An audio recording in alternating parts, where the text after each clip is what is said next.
क्योंकि ज्यादातर देखा गया कि रेप के अंदर जो रेप के मामले होते हैं, लड़की अगर 18 साल से ऊपर की एज में हो तो कंसेंट के मामलों में उसको निर्दोष सिद्ध कर दिया जाता है।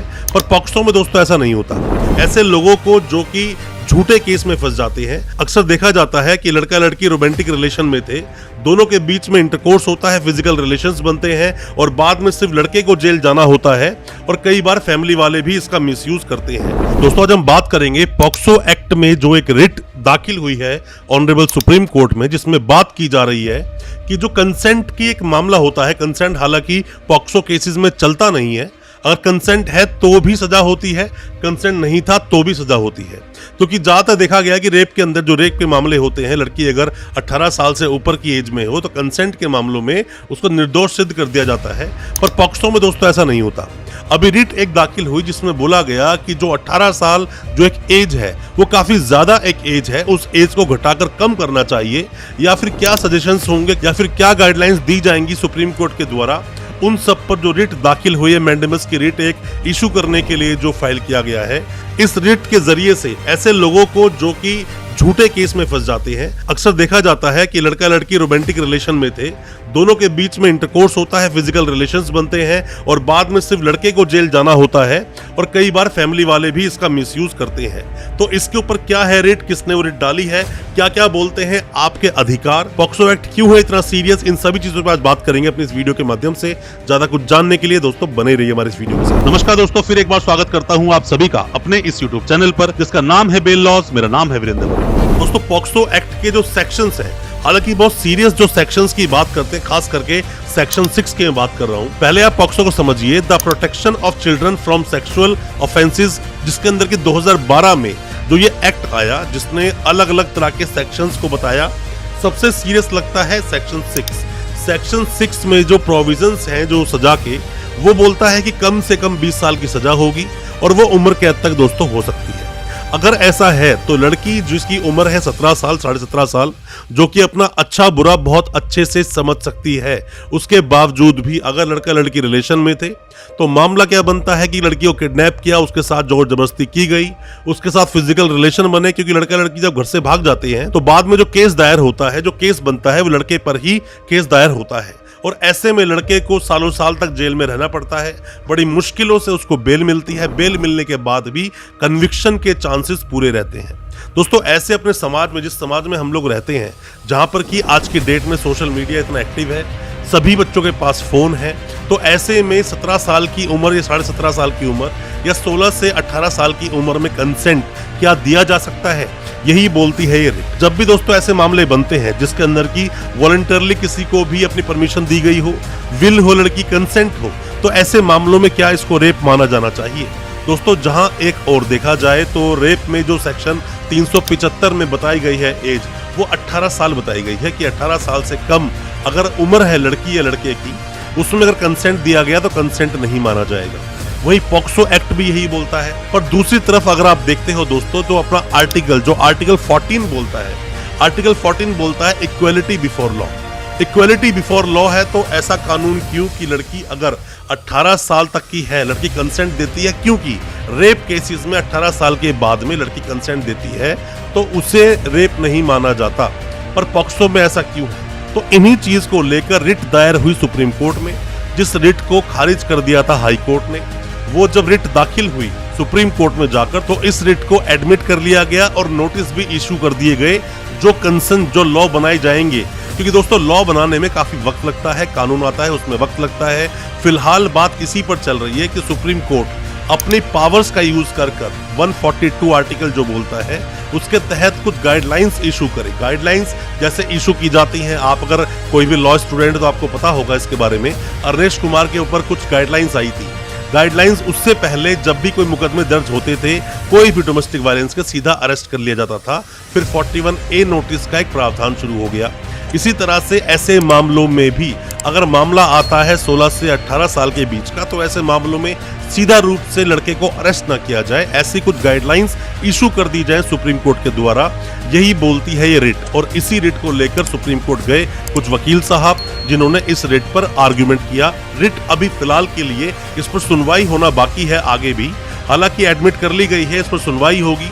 आगे जाकर क्या डिसीजन आता है वो सभी काफी कुछ बदलाव करेगा। पर दोस्तों मेरा ये मानना है, क्योंकि हम जो रोजाना जो ऐसे केसेस लड़ते हैं पॉक्सो के, हमने देखा है ऐसा कि लड़का लड़की रिलेशन में थे, लड़का लड़की घर से भाग गए, लड़की की उम्र थी 17 साल या 17.5 साल। जब भी उनको पकड़ा गया तो तब लड़के को सीधा जेल भेज दिया गया। लड़के पर मुकदमा क्या दर्ज हुआ कि लड़की को भगा कर ले गया, किडनैप कर लिया, मतलब कि लड़की को किडनैप किया 376 में, और साथ में ही पॉक्सो के सेक्शन 6 में उसके अगेंस्ट एफआईआर दर्ज की जाती है, उसको जेल भेज दिया जाता है। सालों साल लगते हैं उसे बेल लेने में दोस्तों।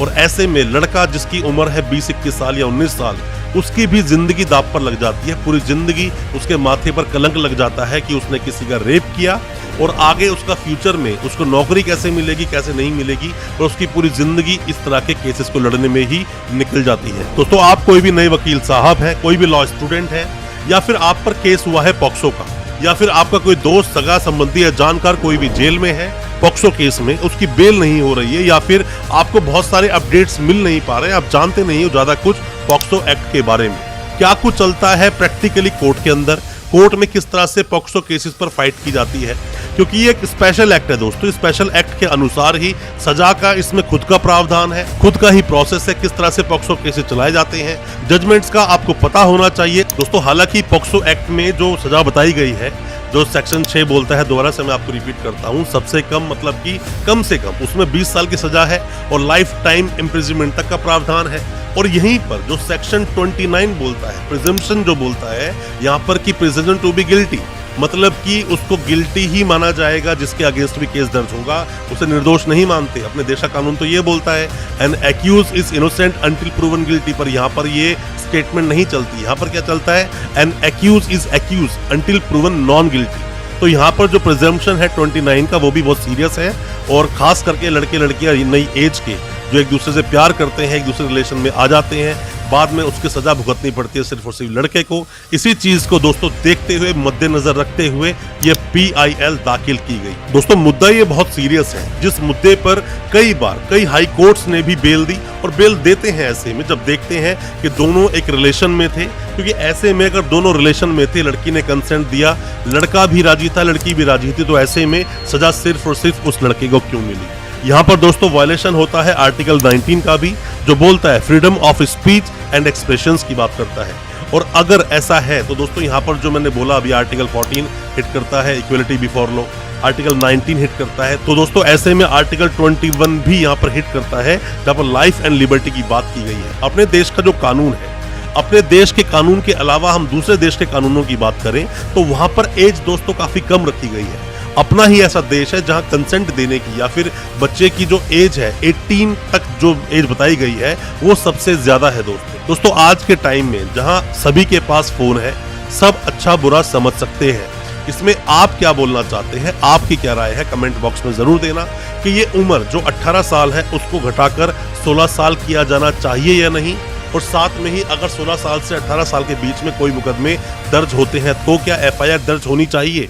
ये सब सजेशंस बहुत जरूरी हैं दोस्तों। मामला सीरियस बहुत इसलिए है कि लड़का जिसकी उम्र 19, 20 या 21 साल की होती है वो ऐसे मामलों में फंस जाता है। 2-3 साल तक उसकी बेल होती है, आने के बाद वो केस लड़ता है, तो उसकी जो एक मेन जिंदगी की उम्र होती है 20 से 30 साल की, वो तो इन केस और कोर्ट कचहरी में ही निकल जाती है। उसके जीवन पर इसका क्या प्रभाव पड़ता है, उसकी लाइफ पर, ये बहुत ही ज्यादा दयनीय स्थिति होती है।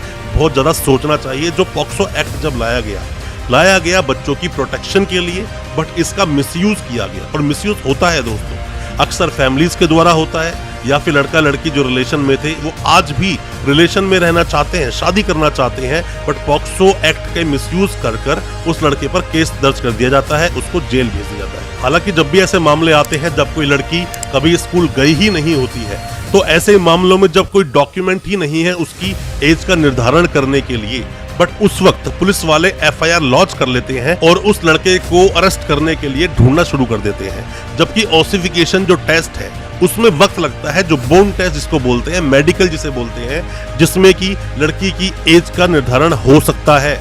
ऐसा अभी रिसेंट में सुप्रीम कोर्ट का मामला दोस्तों आया भी था। हालांकि अगर एज का निर्धारण होगा तो JJ एक्ट के जो सेक्शन 94 है, सब सेक्शन 2, उसके अंदर 3 जो आप क्लॉज देखेंगे, उसके अंदर जो इसका सबसेक्शन 3 बनता है, उसमें मेंशन किया गया है कि कैसे किसी लड़की की एज या लड़के की एज का निर्धारण किया जाएगा। पॉक्सो एक्ट में भी बताई गई वो चीज है। पर दोस्तों मैं आपको बता दूं कि जिस लड़की ने कभी स्कूल की शक्ल तक नहीं देखी, मतलब वो कभी गई ही नहीं, उसके पास बर्थ सर्टिफिकेट है ही नहीं, उसकी एज का निर्धारण आप कैसे करेंगे? क्योंकि आधार कार्ड में जो एज है वो तो कोई एज का प्रूफ है नहीं। पैन कार्ड या ड्राइविंग लाइसेंस उसको एज का कोई प्रूफ माना नहीं जाता, ओसिफिकेशन टेस्ट माना जाता है। ओसिफिकेशन टेस्ट के लिए भी ऑर्डर लेना पड़ता है कमेटी से या बोर्ड से। ऐसे ही पुलिस वाले जाकर ओसिफिकेशन टेस्ट नहीं करा सकते किसी का। अब दोस्तों बात ये आती है पॉक्सो के मामले में, पॉक्सो के जो केस है, खास करके सेक्शन 6 का बहुत बुरी तरह से मिसयूज किया जाता है। क्योंकि पॉक्सो केस में लड़की की स्टेटमेंट ही सब कुछ है, लड़की ने जो बोल दिया उसी के आधार पर केस दर्ज कर लिया जाता है। इस एज का जो मामला है ये बहुत सीरियस एक मैटर है। इसकी एज 16 से 18 होनी चाहिए और हो भी जाएगी आगे जाकर। देखते हैं कब तक ये होगी, होनी भी चाहिए ये। उसका इंतजार रहेगा जब भी वो कोई ऑर्डर आएगा, जब भी कोई ऐसा जजमेंट आता है या गाइडलाइंस आती हैं, उस पर भी हम वीडियो लेकर आएंगे। हालांकि हम अलग अलग सुप्रीम कोर्ट्स के जो ऑर्डर्स आते हैं या फिर जो भी जजमेंट्स आते हैं, गाइडलाइंस आती हैं, उस पर वीडियोस लेकर आते रहते हैं। पॉक्सो केस के बारे में और आप क्या जानना चाहते हैं, कोई भी सजेशंस हैं आप हमें बताएं, हमें आप कमेंट बॉक्स में जरूर बताएं, हम उस पर भी वीडियो लेकर आएंगे जो भी आपके सजेशंस होंगे या जो भी आप जानना चाहते हैं। दोस्तों अच्छा लगा हो आज का वीडियो, हमारे इस वीडियो को ज्यादा से ज्यादा अपने दोस्तों, परिजन, परिवार तक शेयर करें ताकि वो भी अपने आप को कानूनी जानकार बना सके। और अच्छा लगा हो आज का वीडियो, हमारे चैनल को अभी सब्सक्राइब करें, साथ में लगा बेल आइकन जरूर दबा दें ताकि इसी तरह की जो लीगल अवेयरनेस की वीडियोस आपके लेकर आते हैं वो आप तक पहुंच सके सबसे पहले। बहुत बहुत शुक्रिया दोस्तों, धन्यवाद हमारे इस वीडियो के साथ बने रहने।